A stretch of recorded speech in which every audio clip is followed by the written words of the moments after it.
هي ضلمة قوي كده؟ الإجابة لا، مش ضلمة قوي كده صدقوني.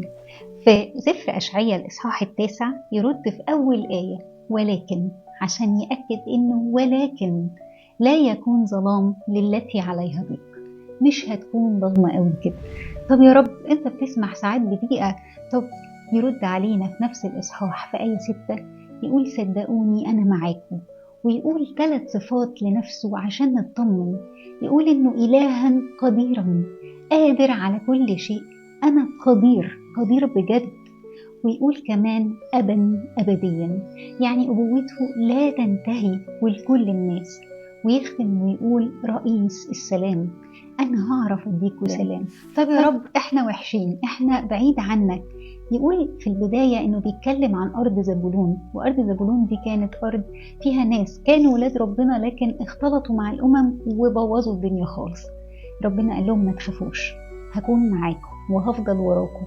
والحقيقة دي نفس الأرض اللي كان فيها جبل طابور اللي ربنا تجلى عليه في العهد الجديد لما تجسد، لما ظهر في هيئته الألوهية كده وظهر معاه موسى وإيليا وكان معاه 3 من تلاميذه، عشان يثبت إنه مهما حالتك اتدهورت روحيا أنا موجود ووراك، ولو سمحت بدقيقة حبيبي علشان ترجع لي. خلوا بالكم إنه في نفس الإصحاح ربنا سمح بدقيقة الأول وكانت زلزالة عظيمة حصلت ليهم واتذكرت أكتر في سفر عاموس وفي سفر زكريا، لكن الناس ما تابوش، وبدل ما يتوبوا عندوا أكتر وقالوا له هي البيوت اتهدد علشان خاطر الزلزال، طب هنبني بيوت من صخر، ورينا بقى يا رب هتعمل إيه.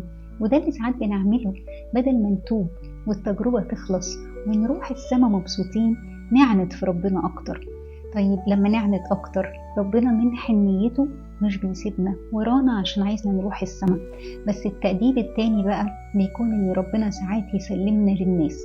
التأديب الأول كان زلزال، ده تأديب من ربنا زي أي زلزال بيحصل في حياتنا in way or another تختلف. التأديب التاني انه سلم الناس لملك أشور، والأشوريين ذلوهم جامد جدا وتعبوا قوي، لأنه داود النبي فاكرين لما قال الوقوع في يد الله خير من الوقوع في يد البشر. طيب هل هنفضل على طول برضو؟ أبدا، الحل بسيط وسهل، لو تبنا كل حاجة هتتحل. ايه علاقة التوبة بالتجربة اللي أنا فيها؟ أيوة، ما ربنا سامح بيها عشان أعرف إني ضعيف، عشان أقرب منه، عشان أحكي معاه، عشان أتكلم. أصل الأبدية لا تنتهي، فربنا دايما عينه على الأبدية مش على الأرض. الأرض كترت أو قلت 100 سنة 200 سنة، أما الأبدية فرح آبادي، إلها أبديا وأبا أبديا ورئيس السلام. ربنا يدينا كلنا كل السلام.